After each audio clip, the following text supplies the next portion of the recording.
ဖះငါးစုတောင်ပွင့်အဲ့ဒီဖះငါးစုတောင်ပွင့်မဲ့ကဘာကြီးထဲမှာဘုန်းကြီးတို့တွေလူလာဖြစ်ကြတယ်လူလာဖြစ်တဲ့အခါမှာပထမဖះတို့ကတွေးလိုက်သလားမတွေးလိုက်ဘူးလားလည်းမပြောနိုင်ဘူးပေါ့မတွေးလိုက်ဘူးဆိုရင်လွဲချော်ခဲ့တယ်ဒုတိယဖះတို့ကရောဆိုမတွေးလိုက်ဘူးဆိုရင်လွဲချော်ခဲ့ပြန်တတိယဖះပွင့်တဲ့ချိန်တုန်းကလည်းလွဲချော်ခဲ့ပြန်စတုထအခုလက်ရှိဂေါရမဖះလက်ထက်မှာလည်းတတော်ထေရှားမမိလိုက်ဘူး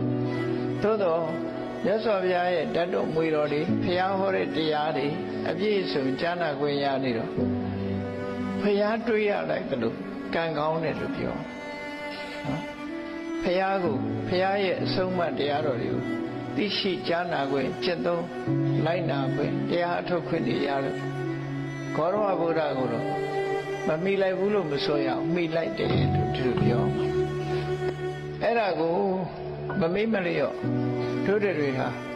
ဂေါရမဗုဒ္ဓလို့ဆိုရဲလက်ရှိတရားဓမ္မတွေအဆုံးအမတွေတည်ရှိနေတဲ့မြတ်စွာဘုရားရဲ့သာသနာတော်နဲ့ကြုံတွေ့ပြီးလူဘဝရောက်နေကြတယ်တို့တွေအကယ်၍ဆန္ဒရှိမယ်ဆိုလို့ရှိရင်တရားလူတရားမြတ်ရနိုင်ပါတယ်ချင်းကြံကြုတ်ကိုအားထုတ်နေမယ်ဆိုရင်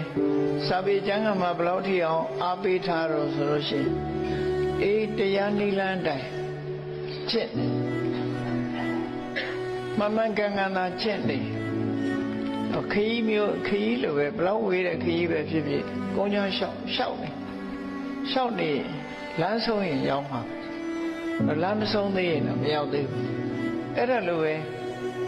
မြတ်စွာဘုရားဟောကြားထားတဲ့မစ္စည်းမပฏิပဒါမဂ္ဂင်လမ်းကြောင်းကြီးကိုရှောက်နေမယ်ဆိုလို့ရှိရင်မြတ်စွာဘုရားအခုငယ်ရွယ်တဲ့အချိန်တို့မသေးခင်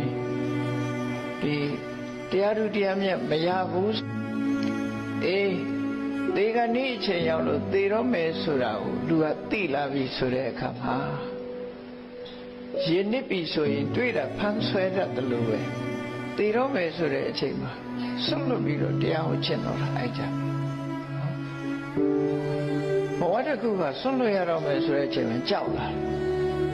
တယ်တစီ6တဲ့ကဣတိပိသောဂုံရွတ်တယ်လို့ပေါ့နော်အဲ့ဒါလို့နေမှာသေတော့မယ်ဆိုတဲ့အခါမှာတရားကိုအပြတ်အားထုတ်အဲ့ဒါလို့အပြတ်အားထုတ်တဲ့ပုဂ္ဂိုလ်တွေဟာသေကနီးလေးမှာတရားလူတရားမြတ်ရသွားနိုင်တယ်ဆိုတဲ့အခွင့်အရေးပေးထားတယ်ဒါဖြင့်သေတဲ့အချိန်လေးမှာတရားလူမရဘဲနဲ့လွဲချော့သွားတယ်ဆိုရင်အေးတရားထုတ်ရင်သေသွားသည့်အတွက်ကြောင့်တမဲတဖို့မရလိုက်ပါဘူးဆို